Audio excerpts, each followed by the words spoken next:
Buenas tardes, estimados participantes. Nosotros somos Bill Lawyer y les doy una cálida bienvenida. Mi nombre es David Vallejos y tengo el placer de ser su anfitrión en esta sesión del Diplomado de Derecho Societario. Para esta ocasión contamos con la presencia de un distinguido ponente, Samuel Belis Ortiz. A continuación me encantaría presentarlo. Abogado graduado con honores por la Universidad Católica de Santa María de Arequipa, maestro de Derecho de la Empresa por la Universidad de Navarra de España. Ha cursado el diplomado en Gestión de Firmas de Servicios Profesionales por la Universidad de Navarra y el IS Business School de New York. Es asociado principal del área corporativa y comercial de Stucci Abogados y profesor de la Facultad de Derecho de la PUC. Es árbitro inscrito en la nómina del Centro de Arbitraje de la Cámara de Comercio e Industria de Arequipa. Cuenta con amplia experiencia como abogado de prestigiosas firmas nacionales y extranjeras. Se especializa en derecho societario, derecho financiero, derecho contractual, buen gobierno corporativo y arbitrajes. Es autor del libro Fundamentos de la Sociedad Anónima y diversas publicaciones en revistas de derecho. Agradecemos a todos los participantes que nos acompañan. Les recordamos que pueden enviar sus preguntas a través del chat, las cuales serán respondidas al finalizar la sesión. Estimado doctor, le damos la más cordial bienvenida y le cedemos la palabra para que inicie su sesión. Muchas gracias, David. Buenas noches con todos. Antes de empezar la ponencia, agradecer a Bill Lawyer por la invitación y felicitarlos por la organización de este diplomado en Derecho Societario, ¿no? Junto con el Ilustre Colegio de Abogados de Sullana.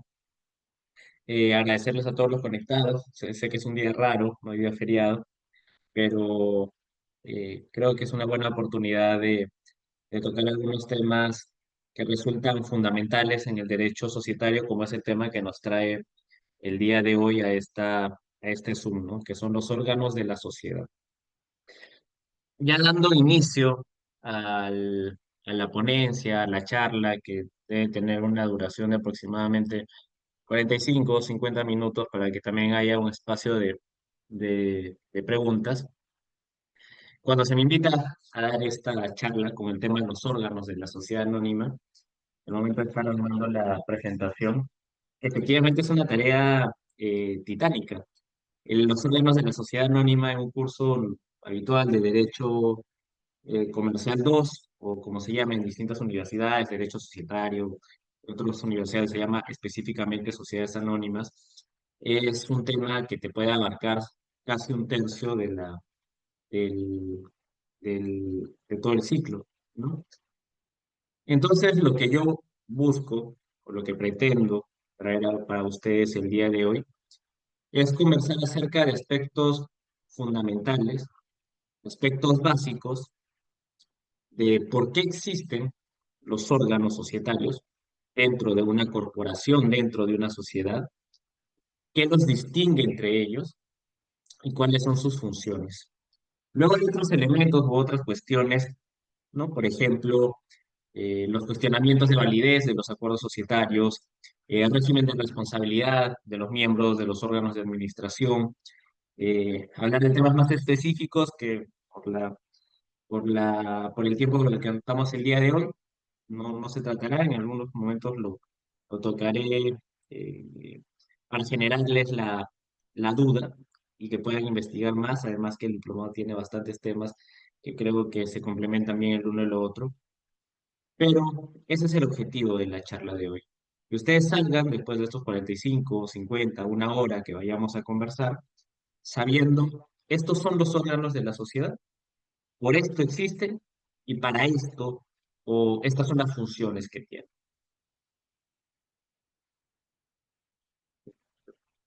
Listo. Vamos a ir, como creo que deben ser las cosas, de lo general a lo específico, desde lo más abstracto hasta lo más concreto. Siendo entonces así que nos cabe, o que cabe la pregunta de ¿qué son los órganos societarios y para qué están? Su propio nombre lo dice, órgano societario, haciendo el símil a nosotros, personas de carne y hueso, ¿no? Que tenemos nuestros órganos, el corazón, el estómago, los pulmones, todo forma parte de nosotros mismos, es decir, está dentro de una persona natural. Los órganos societarios tienen una dinámica, si no es idéntica, similar. Así que la primera cuestión o el primer aspecto a tener en cuenta es que precisamente los órganos societarios están dentro de la estructura de una persona jurídica, en este caso de una sociedad anónima. Me voy a centrar bastante hoy día en el caso de la sociedad anónima, ¿ok? Porque es la forma societaria más utilizada en el Perú, ahí compitiendo siempre con la EIRL. Como saben, la sociedad anónima es un ente jurídico distinto al de los socios. Es una persona jurídica propia, independiente, que va a ser titular de su patrimonio, va a ser titular eh, de sus derechos y también va a ser responsable de sus propias obligaciones. Esto es muy interesante, es como el doctor Frankenstein en la novela, ¿verdad? El doctor Frankenstein junta diversas partes del cuerpo y logra hacer vivir a un humanoide. En este caso, el derecho societario es un doctor Frankenstein. Nosotros nos juntamos para hacer una empresa a través de una sociedad anónima y esa sociedad anónima va a ser un ente, una persona distinta a nosotros. Nosotros lo hemos creado. Nosotros vamos a conformar, como vamos a ver ahora, ciertos órganos de esta sociedad, pero la sociedad anónima como tal es un ente jurídico distinto, independiente y autónomo. Volviendo entonces a este caso, a este tema de los órganos societarios, que son, o mejor dicho, ¿dónde están? Dentro de la persona jurídica. Forman parte de la estructura. ¿Y para qué? Para darle conciencia y voluntad a esa persona jurídica. Es decir, casi es como el cerebro, ¿verdad? Una persona jurídica, que es una ficción legal, ¿no? Porque no es como el caso específico, o es en estricto del doctor Frankenstein, que podemos ver al monstruo caminando por las calles. En el caso de la persona jurídica es una ficción legal socialmente aceptada por nosotros. Entendemos que es una empresa, entendemos que es una persona jurídica, que es una ficción. Entendemos de que esta creación del ser humano, que es trascendental en el desarrollo de la economía, es algo que no lo podemos ver, porque más allá que veamos las oficinas, más allá que veamos el logo, la marca, no existe. Es decir, nuestros sentidos, nuestra vista, nuestro tacto, no lo va a poder percibir. Nuestro cerebro lo puede percibir. Pero entonces ya tenemos dos ideas fundacionales, ya tenemos dos ideas clave para entender para qué están los órganos societarios. Porque si no podemos entender para qué son las cosas o qué estamos estudiando, lo consiguiente se va a hacer más difícil, ¿no? Entonces ustedes se llevan una gran primera idea, espero, de que estos órganos societarios que forman parte de la estructura orgánica de la sociedad tienen la finalidad de darle la conciencia y voluntad, de formarla y de manifestarla, ¿ok? Ya estoy utilizando algunos términos no propios del derecho civil, ¿no? La manifestación de la voluntad, desde el proceso de formación hasta poder manifestarla, hasta poder ejecutarla. Los órganos societarios, como forman parte, están dentro de una persona jurídica, finalmente van a estar compuestos por personas naturales. Si bien, en el caso, adelantándome un poco, de la gerencia general puede ser ocupada el cargo por otra persona jurídica, la ley también te dice que esa persona jurídica, gerente general, tendrá que nombrar a una persona de carne y hueso para que ejerza las funciones inherentes al cargo. Entonces, podemos saber que están conformados por personas naturales, ¿verdad? Dos puntos últimos para seguir a la siguiente slide. Sus integrantes no son terceros, es muy importante, forman parte de la sociedad, están dentro de su estructura para dotarle de personalidad, o perdón, para manifestar su voluntad. Pero ahora yo les planteo una cuestión que a mí siempre me ha llamado la atención y que hasta el día de hoy hay ciertos debates doctrinarios que también tienen su influencia práctica, que es por qué existen los órganos societarios, ¿no? Ok, Samuel, ya me dijiste que es para darle, para formar la conciencia, para manifestar la voluntad, pero llevándolo ya a un punto de vista más jurídico, ¿no? Recordemos ese momento en que los accionistas o los socios fundadores convienen en crear una persona jurídica, se inscribe en registros públicos según la Ley General de Sociedades Peruana. En el momento en que queda inscrita en la sociedad, adquiere personalidad jurídica, es decir, nace la partida de nacimiento de la sociedad. Eh, si bien hay este debate de qué es la sociedad, si es un contrato, si es una institución, es innegable poder decir de que su nacimiento está dentro de un contrato, que es el pacto social.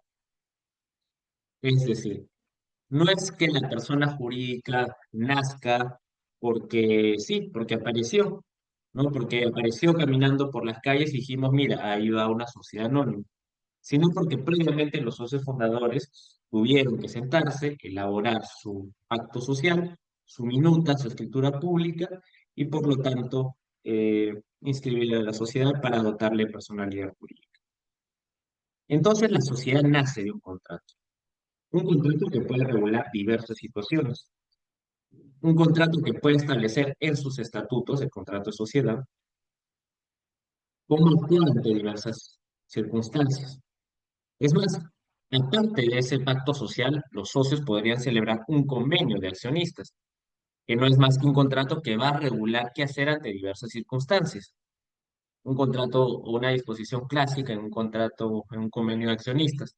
Si la sociedad está en pérdida, hacemos una fórmula, nos juntaremos y podremos tomar una decisión al respecto. Pero hay algo muy interesante de por qué existen los órganos societarios, que es este concepto de los contratos incompletos. Alguien que es más civilista, que le gusta el derecho civil, que es la base y el pilar de todo el derecho privado, podrá estar jalándose los cabellos en este momento y decir qué está hablando el ponente, qué es esto de contratos incompletos. Si un contrato se celebra cuando hay una aceptación entre una oferta que me han brindado, ¿no? Es más, yendo hasta el punto de vista más práctico, no se puede hablar de un contrato si es que los contratantes no están de acuerdo y firman ese contrato, manifiestan su voluntad.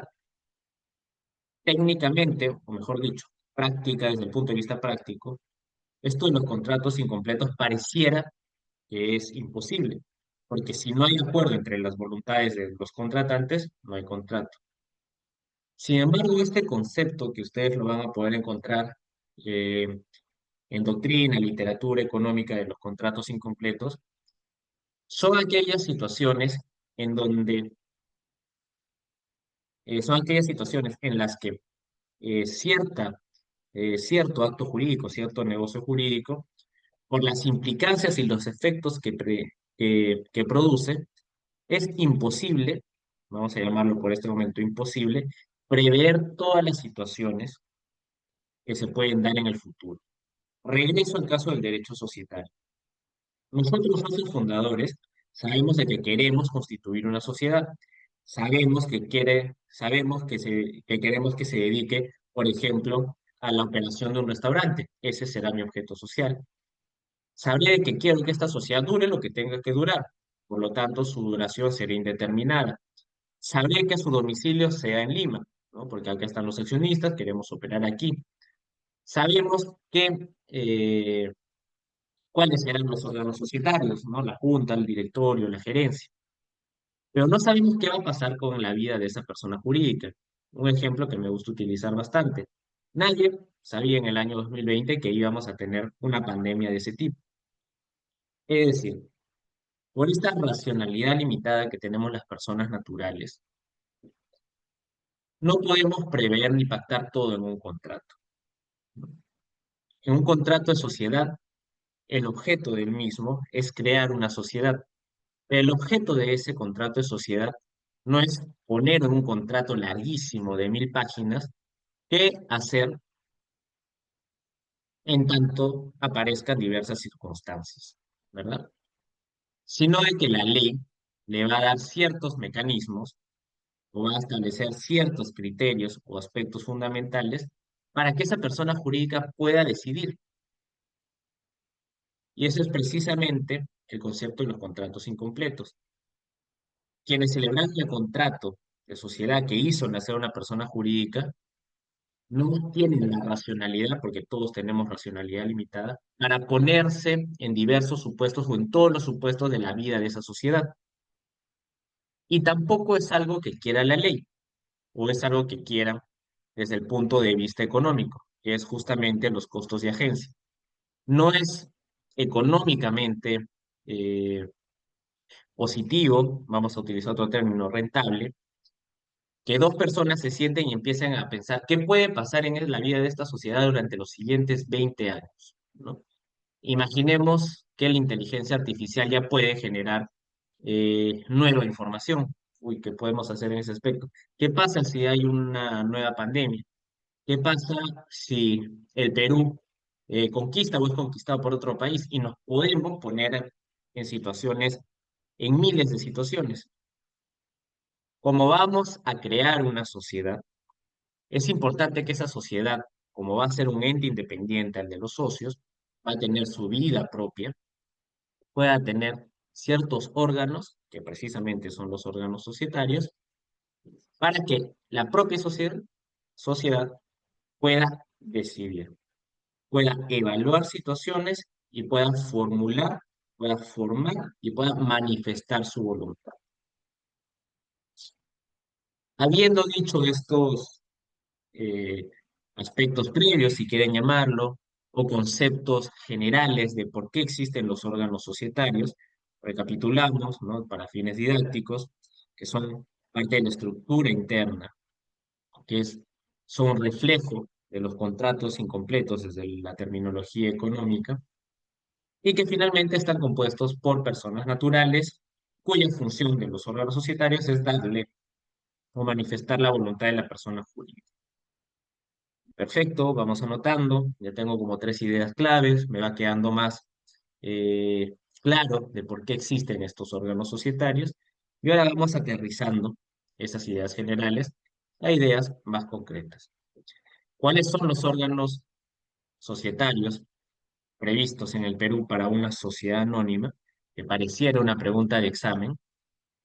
Son dos: la Junta General de Accionistas y los órganos de administración.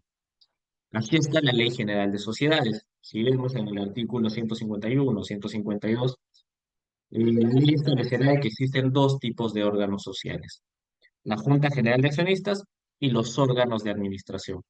¿Cuáles son los dos órganos de administración? El directorio y la gerencia general. Una definición bastante teórica, bastante técnica, no de dividirlo en junta y en órganos de administración, pero ya en términos un poco más sencillos, podemos hablar de que existen los órganos societarios de la junta, del directorio y la gerencia. ¿Por qué el directorio sale un poco de, o mejor dicho, por qué la ley no simplemente dice junta, directorio y gerencia general? Porque en el caso peruano, la sociedad anónima cerrada puede prescindir del directorio, porque la sociedad anónima cerrada está más pensado para negocios, para empresas de un capital, como lo dice, ¿no? Cerrado, con pocas personas, en donde la inclusión de un directorio pareciera ser comercialmente no razonable, ¿no? Por eso esa distinción entre junta de accionistas y órganos de administración, sabiendo que los órganos de administración son el directorio y la gerencia, siendo que el directorio, en el caso de la sociedad anónima cerrada, es opcional, no es mandatorio, como en el caso de la junta de accionistas y como en el caso de la gerencia general. En el slide que ustedes tienen en la pantalla ya pueden ver algunas de las funciones, pero que las voy a tocar de forma específica en cada una de ellas. Ya sabemos entonces cuáles son los órganos de la sociedad. Son lo mismo. ¿Por qué la ley establece estos, vamos a llamarlo, dos niveles de órganos? ¿Por qué no simplemente uno? Alguien se podrá estar pensando, alguien podrá estar pensándolo, ¿verdad? Ok, me compro la idea de los contratos incompletos, me parece perfecto de que no es racionalmente ni económicamente favorable poner a regular situaciones que, que puedan pasar durante la vida de una persona jurídica, pero ¿por qué hablar de tres órganos sociales? ¿Por qué no simplemente uno? ¿Por qué no cuatro? ¿Por qué no cinco?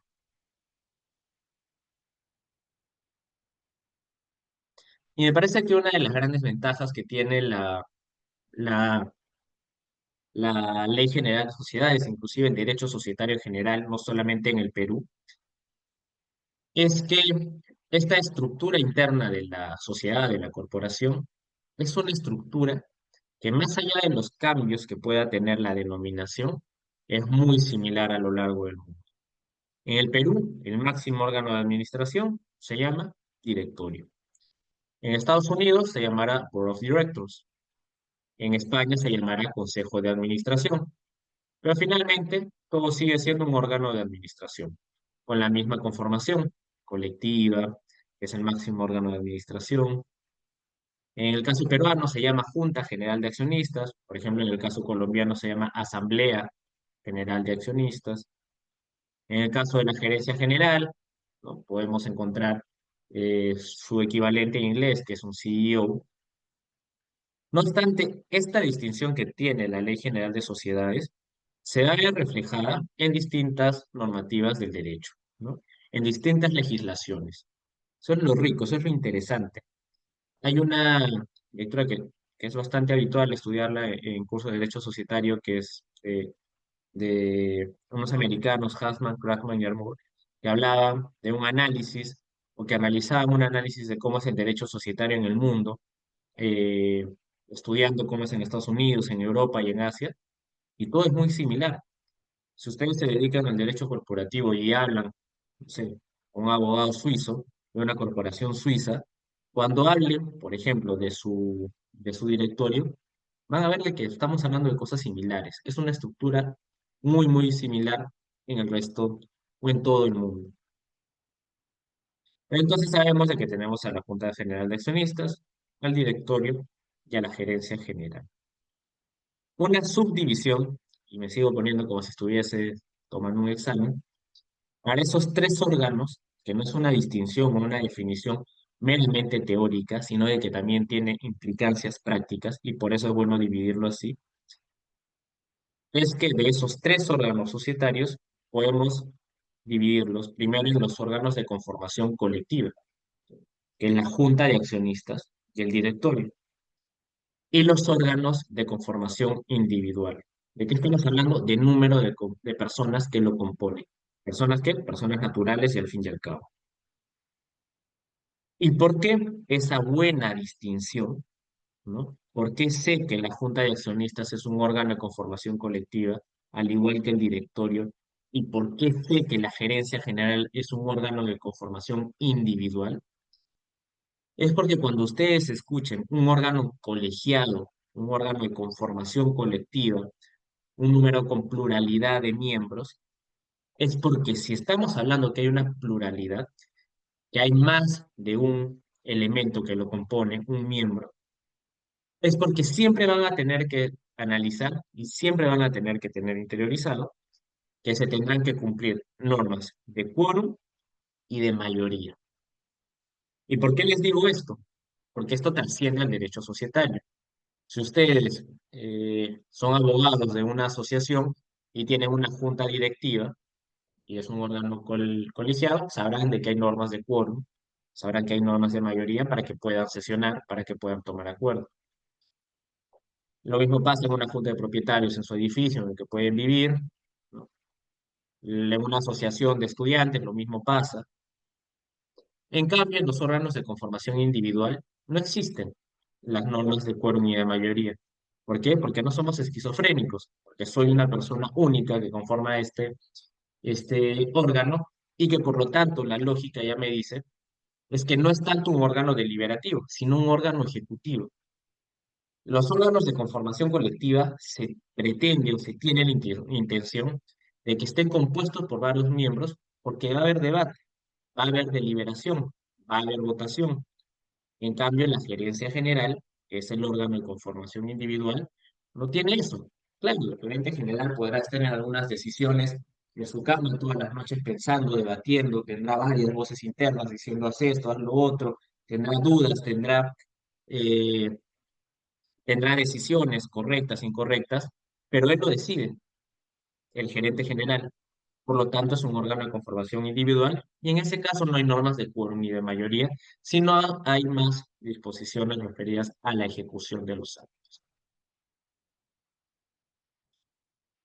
Continuando con la exposición, empezamos a hablar o tocamos de cuáles son las características de la Junta General de Accionistas. ¿Quiénes la conforman? Alguien en este momento se podrá reír y dirá, por favor, es que el nombre lo dice, pero es muy importante saberlo. ¿Por qué? Porque va a ser la gran característica diferencial entre la Junta y el directorio.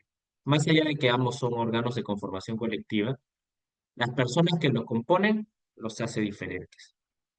¿Quiénes? Siendo tautológico mi definición, componen la Junta General de Accionistas, los accionistas.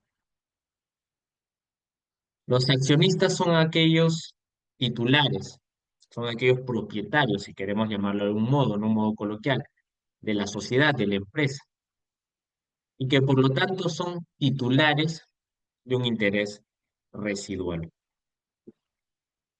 Así que yo les voy haciendo algunas preguntas. Yo les he dicho, me gustaría de que esta clase, más que cosas, o además de ideas claras, se lleven muchas preguntas que les lleve a leer, investigar o a seguir en el diplomado, ¿no?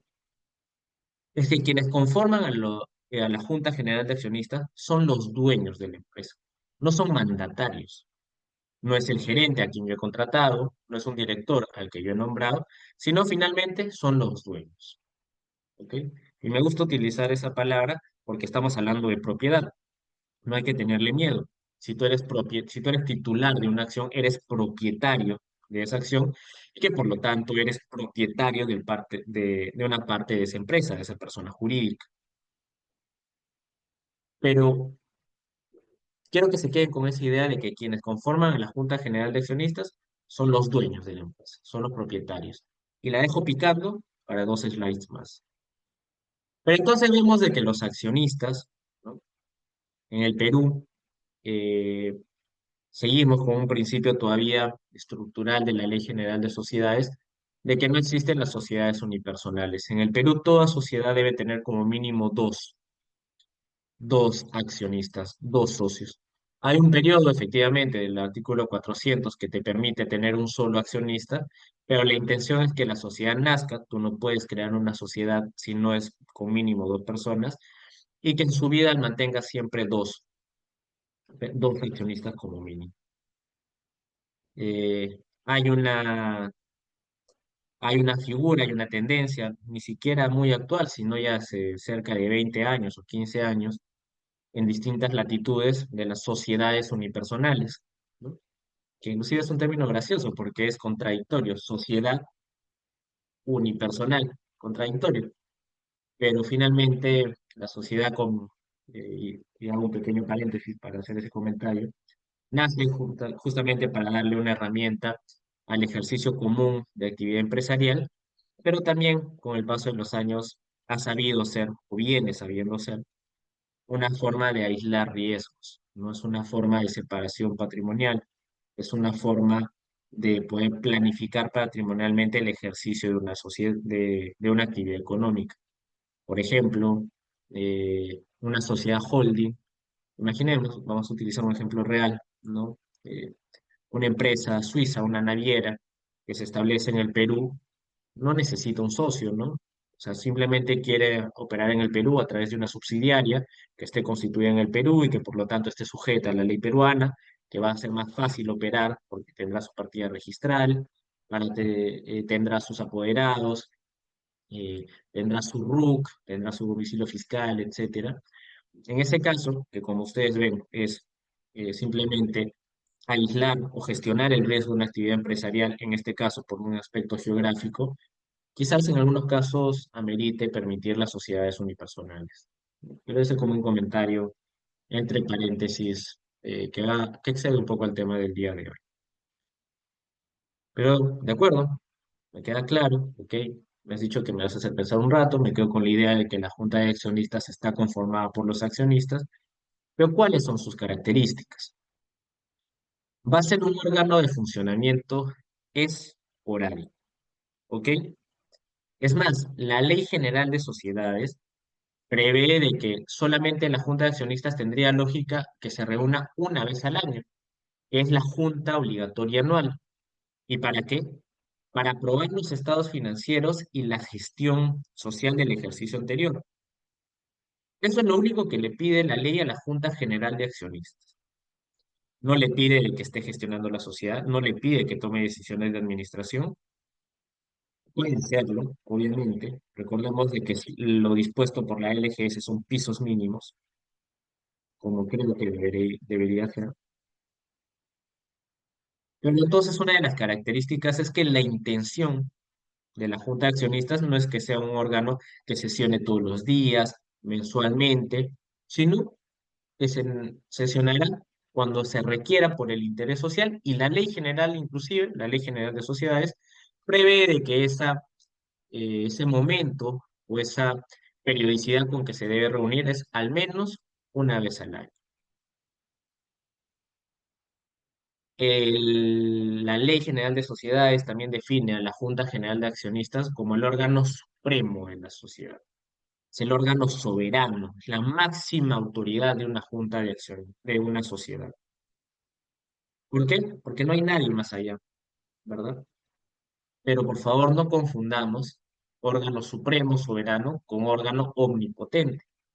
Que tú seas la última instancia o el órgano con mayor capacidad de decisión no significa que seas un órgano que seas capaz de hacer todo.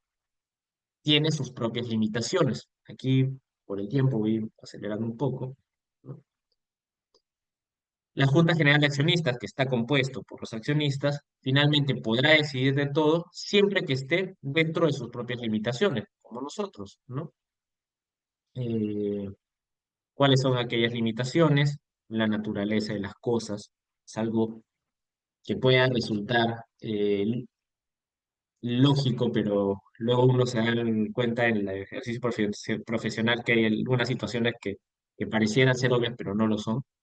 Recuerdo, recuerdo el caso en la época de pandemia, en una noticia, recuerdo que estaba viendo las noticias en ese momento, y como seguramente ustedes recordarán, la empresa privada en un momento quería importar al Perú las, las vacunas, ¿no?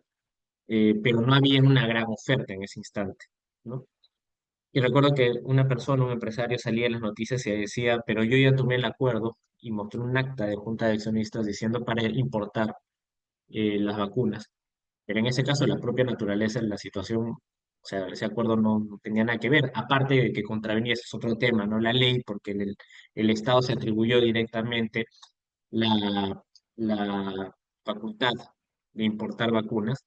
O sea, la Junta de Accionistas no puede decidir todo. Si hay algo que no está disponible en el mercado, no puedes, la decisión de Junta no puede hacerlo aparecer, no puede hacerlo desaparecer, ni nada que exceda esa limitación natural y obvia. Pero algo muy importante también es que la Junta de Accionistas también tiene como dentro de sus limitaciones la competencia de otros órganos. Nuevamente, el hecho que tú seas el órgano supremo dentro de una institución, y estoy hablando inclusive ya no como sociedad, sino imaginemos una universidad, un edificio, una asociación, una fundación, no significa que puedes hacer todo, no significa que puedes atropellar a otros. Por lo tanto, si hay asuntos que la ley o los estatutos de una persona jurídica atribuyen a un órgano en específico, es decir, directorio o gerencia, la Junta de Accionistas no lo puede o no se puede inmiscuir o no puede atribuirse dichas facultades. Un punto bastante interesante. Es un error que suelen cometer, sobre todo practicantes o personas que o abogados jóvenes, es que el gerente general lo elige el directorio. Esa es la norma por default de la Ley General de Sociedades. Estatutariamente se puede atribuir dicha facultad a la Junta de Accionistas, pero ¿cuál es la regla por default y que por lo tanto muchos estatutos lo recogen, ¿no? Es que el directorio nombra al gerente general. Por lo tanto, si la Junta de Accionistas nombra al gerente general y lo quiere inscribir en registros públicos, eso no va a poder darse. ¿Por qué? Porque no está dentro de sus competencias. Recuerdo eh, un caso así. y donde un cliente decía, pero ¿cómo la Junta de Accionistas no va a poder nombrar al directorio? ¿Cómo el máximo órgano, yo que soy el dueño, no puedo nombrar a mi gerente? Y es porque sus estatutos no lo previeron y que por lo tanto me rijo por la ley y la ley considera de que el directorio debe nombrar al gerente. Y las otras dos limitaciones son precisamente las normas de convocatoria y quórum, que es muy importante tenerlas presentes.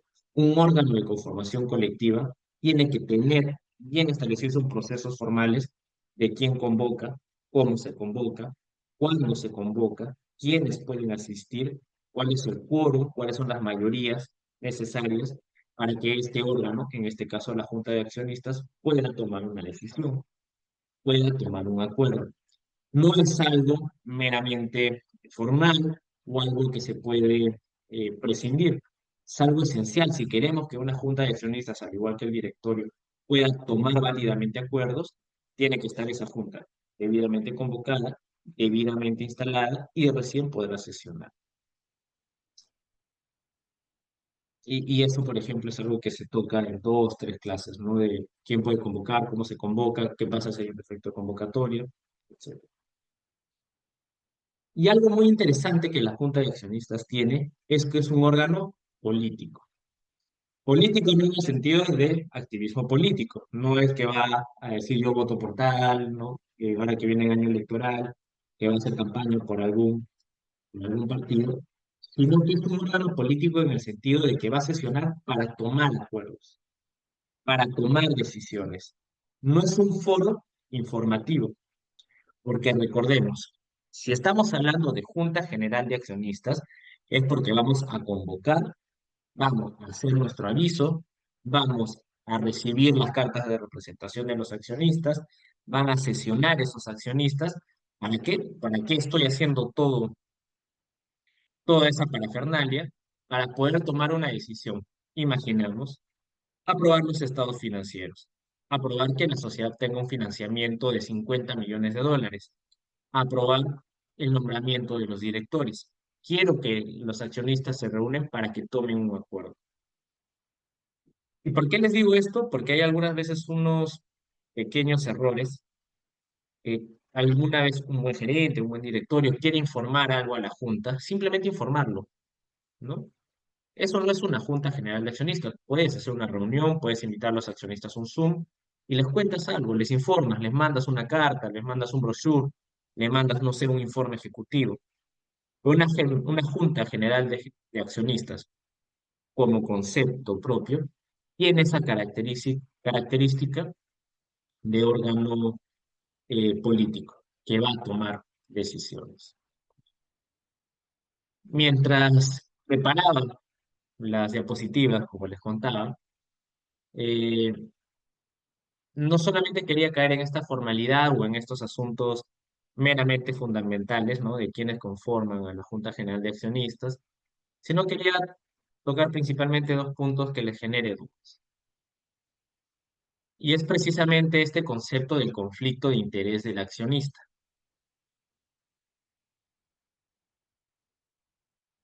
que se desprende de un deber, el deber de lealtad del accionista.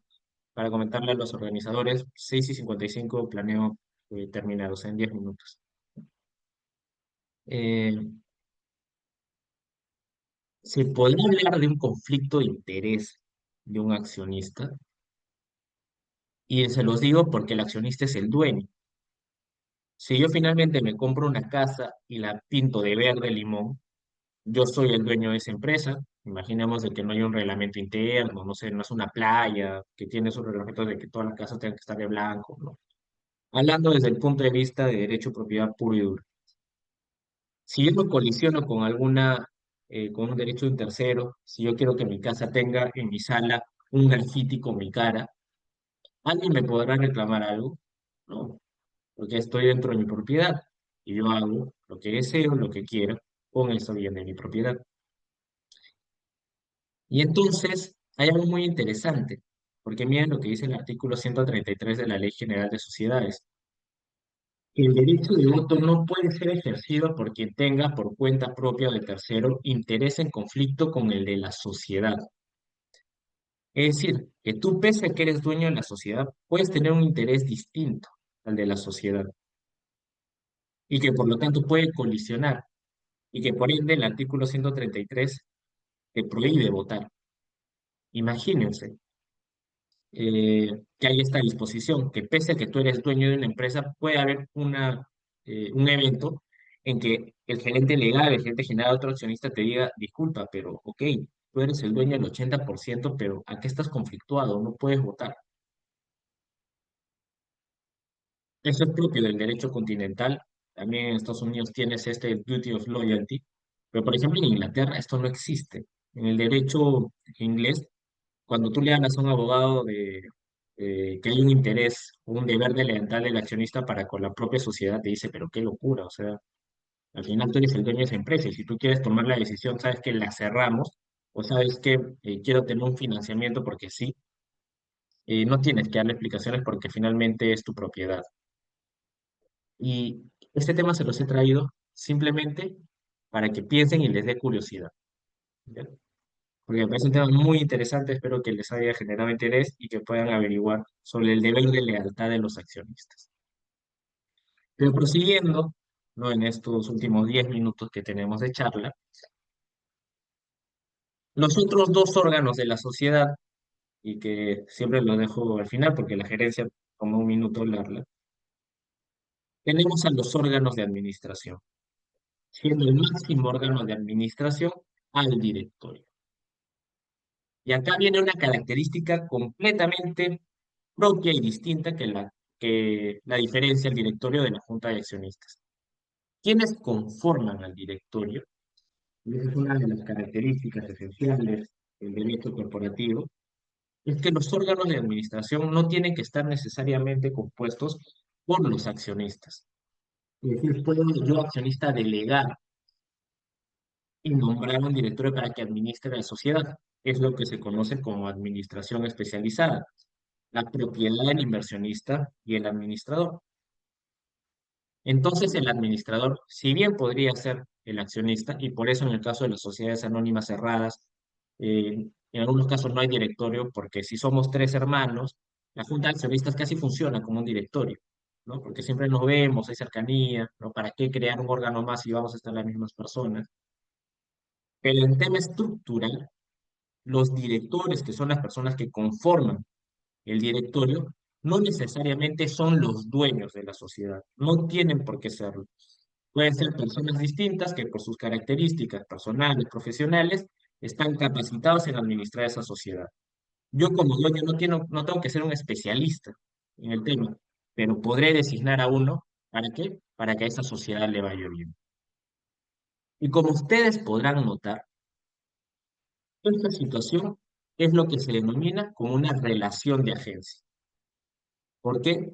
Porque el director sí va a recibir un sueldo, o mejor dicho, una dieta, una remuneración,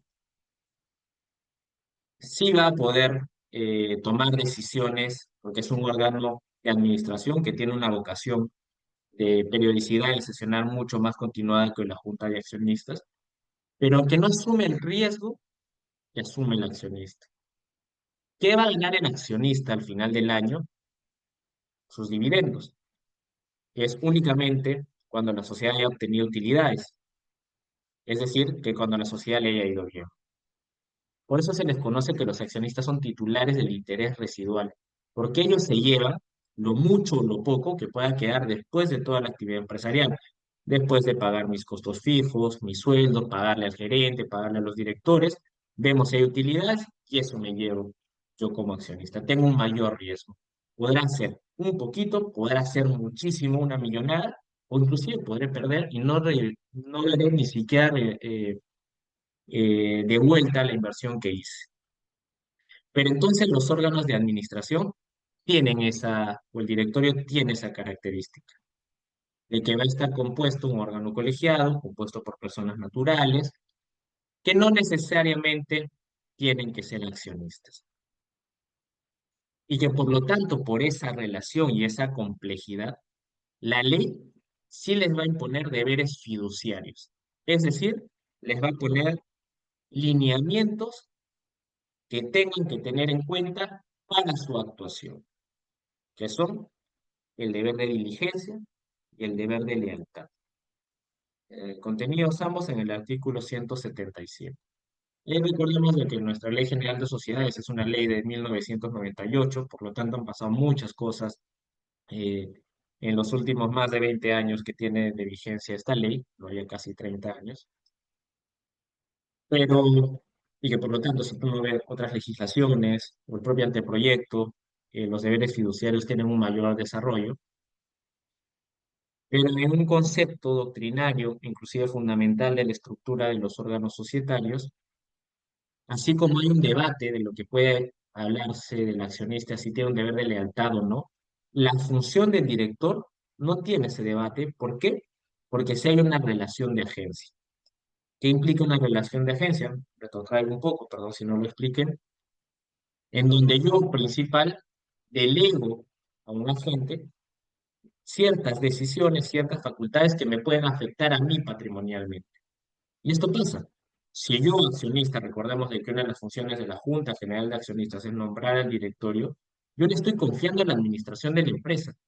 Y la actuación que tendrá el director repercutirá si yo al final tengo utilidades o no. Y por lo tanto, la ley quiere regular, quiere imponer deberes a esos directores. ¿Por qué? Porque me van a afectar patrimonialmente.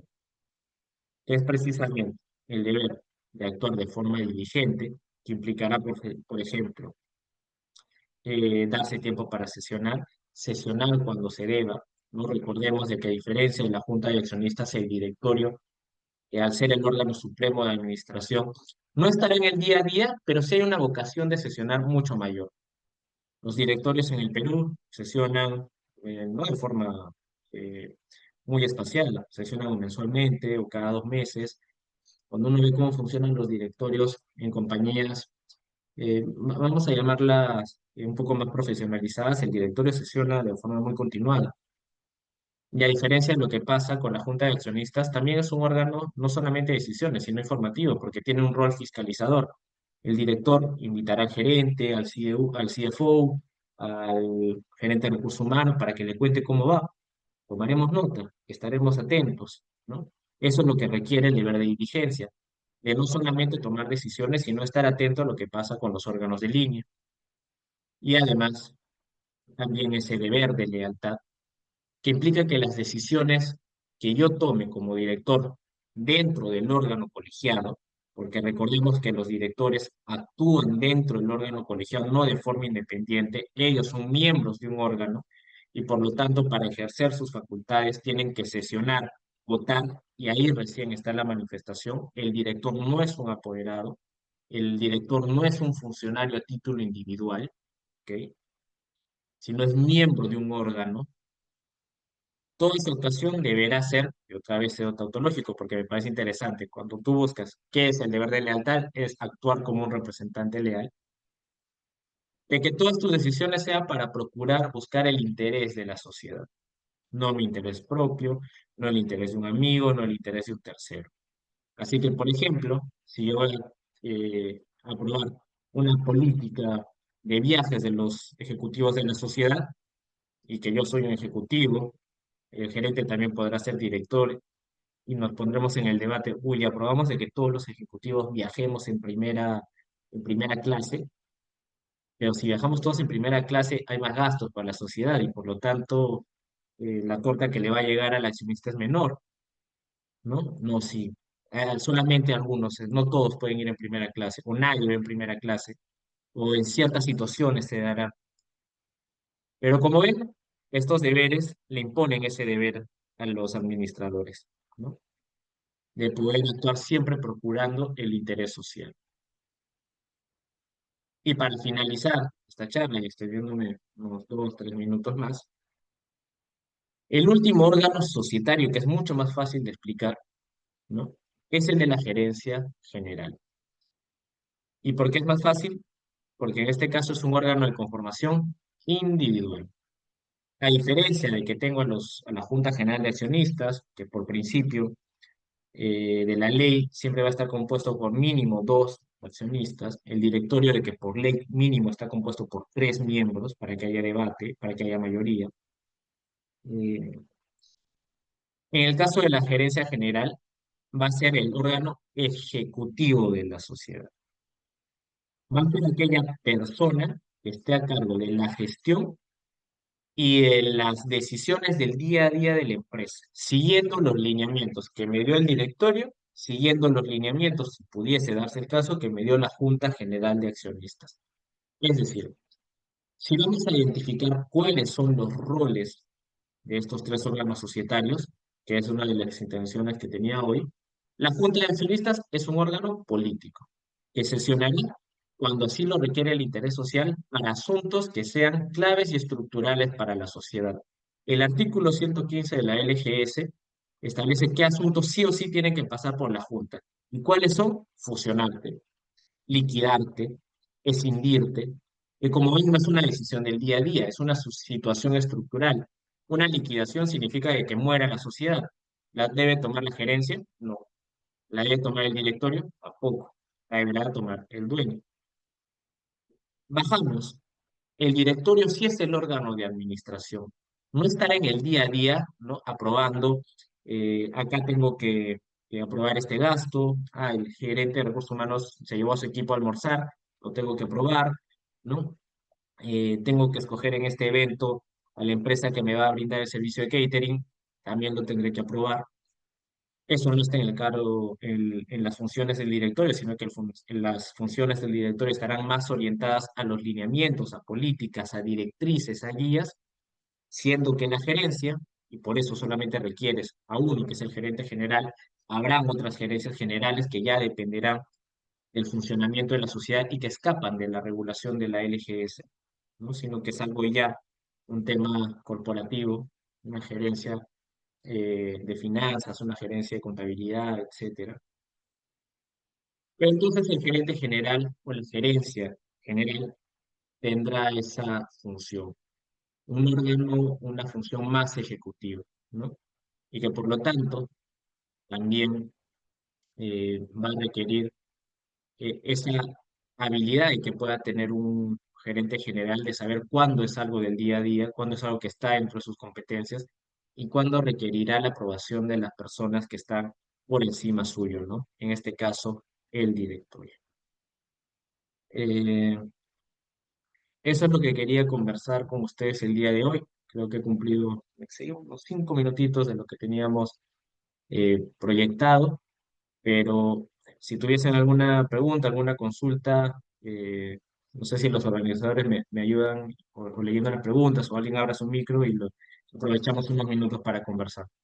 Claramente, yo lo apoyo leyendo las preguntas que tienen acá los participantes por el chat. Genial, gracias. Ya, la primera duda sería, ¿qué significa que el gerente general responda solidariamente por algún acto de la sociedad? Sí, bien, este es un tema que como les comentaba, eh, es algo bien específico, pero voy a dar 5 minutos para comentarlo. Eh, el hecho de que haya esta relación de agencia, es decir, este rol fiduciario, en el caso del director y del directorio y de la gerencia, porque el gerente tampoco tiene que ser necesariamente accionista, implicará de que la ley, como les impone deberes, si incumplen esos deberes, se va a generar una imputación de responsabilidad civil. Es decir, si el gerente o los directores no actúan de buena fe y por lo tanto nos ponemos en una situación, somos directores o administradores de una empresa inmobiliaria y compramos un terreno y justamente quien vende ese terreno es amigo del gerente y por lo tanto en el precio que paga la sociedad le pago un poquito más porque me cae bien, ni siquiera es que el gerente se lo vaya a llevar al bolsillo, pero me cae bien, le pago lo que me pido sin regatear. Como hay en ese caso un incumplimiento de su deber de lealtad en este caso porque no procuró el interés de la sociedad y procuró en este caso el interés de su amigo, se le podrá imputar una responsabilidad, en este caso civil, que va a ser una indemnización por daños y perjuicios. Lo interesante, y para terminar, antes de seguir con las preguntas, porque veo menos levantadas, es que este régimen de responsabilidad es solidario, personal e ilimitado entre los directores y el gerente. Es decir, si en una votación del directorio de 5 personas, 3 votan para hacer esta compra que tú sabes que está fuera del mercado, y tú no dices, oye, esto está mal, o yo me opongo, o yo te acuso a la junta de accionistas, tú también eres responsable. El directorio es un órgano colegiado, como les decía, y sus miembros son responsables entre sí, y esa solidaridad también alcanza a la gerencia general. Eso es lo que implica. Ya, entonces le cederemos la palabra a Leonardo Solís, que está levantando la mano. A ver Sí, claro. si puede prender su micrófono. Sí, buenas noches, doctor. Gracias por la ponencia. Quería consultar sobre un aspecto un poco más práctico sobre la revocatoria del gerente. He visto en algunas partidas registrales en las cuales al gerente, adicional a su cargo, se le brinda poderes o se le nombra como apoderado y posteriormente en asientos más recientes, digamos, se le revocan los poderes, pero no se menciona específicamente si es que ha sido revocado en calidad de gerente. No sé si es que hay alguna regulación en particular que diga que la revocatoria de gerente tiene que ser explícito o que bastaría que se le diga que se le revocan todos los poderes junto con los que se le otorgaron como apoderado. Buena pregunta, Leonardo. Efectivamente es una pregunta bien práctica.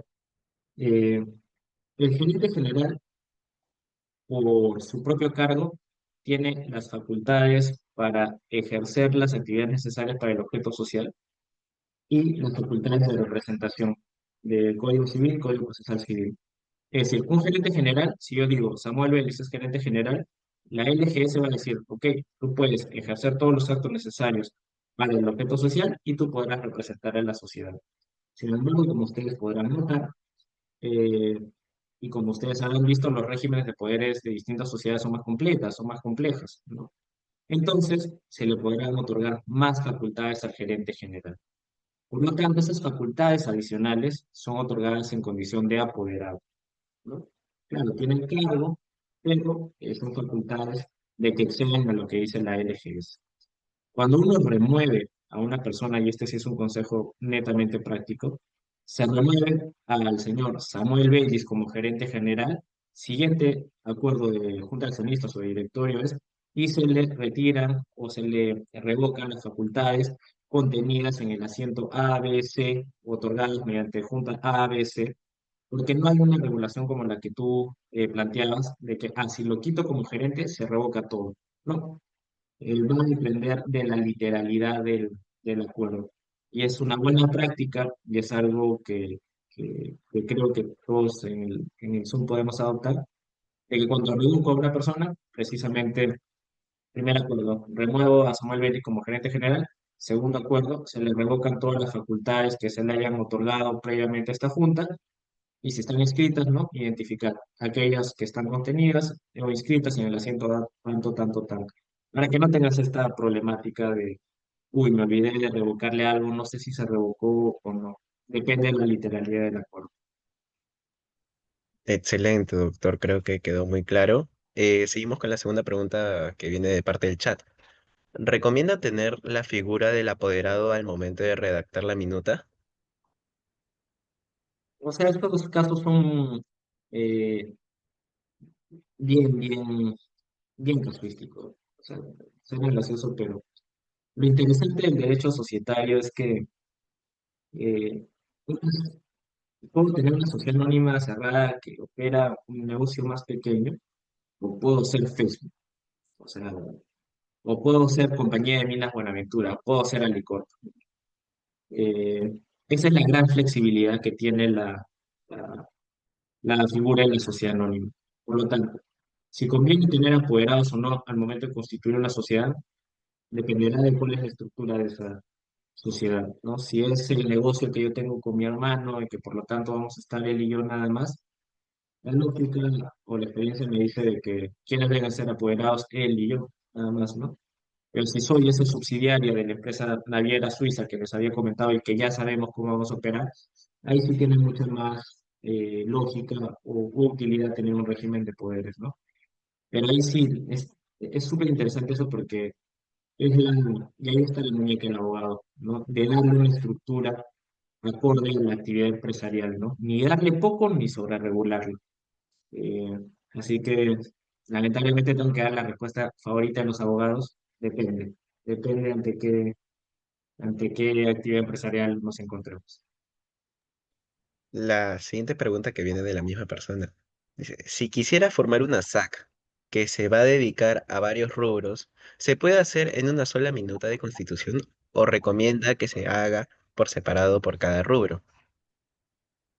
Eh, Aquí espero haber entendido la pregunta, pero ojo de que uno de los elementos característicos y estructurales de la sociedad es el objeto social.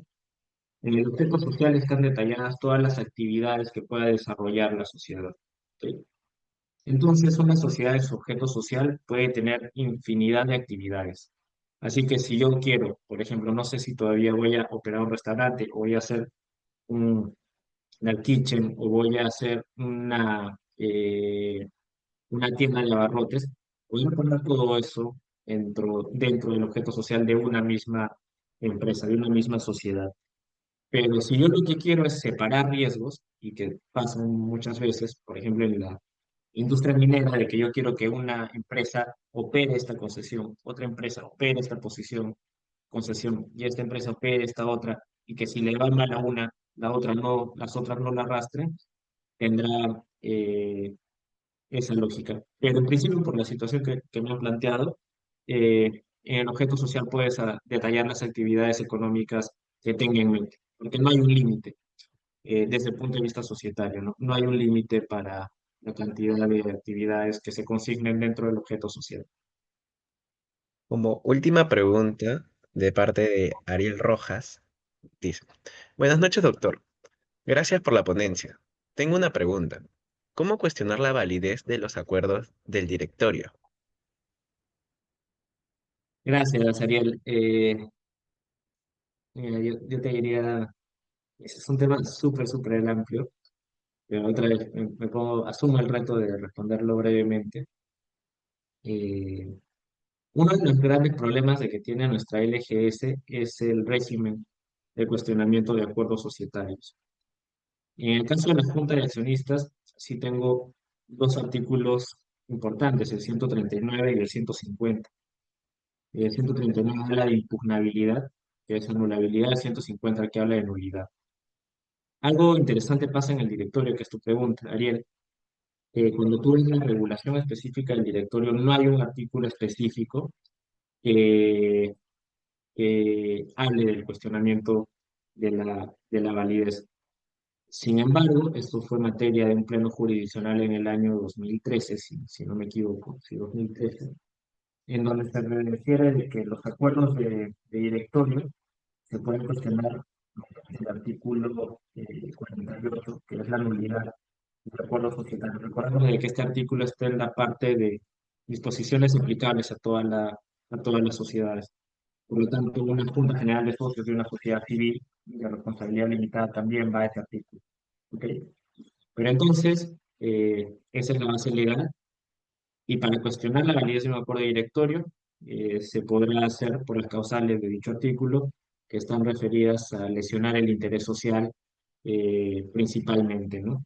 Es decir, que de los directores hayan tomado una decisión que haya beneficiado a ellos directamente o a terceros en detrimento de la sociedad. Yo te he contado todo eso porque quizás hayas escuchado de que no se puede cuestionar los acuerdos de directorio porque no hay norma expresa. Eso ya está saldado hace tiempo. Solamente de que es una regulación un poco rara, porque si vas a ver el 48, el plazo es de 2 años, eh, pero, pero esa sería el mejor intento de respuesta que tengo en 5 minutos cuando es un tema que te puede dar para otra clase adicional. Doctor, antes que nada, felicitarlo por su ponencia.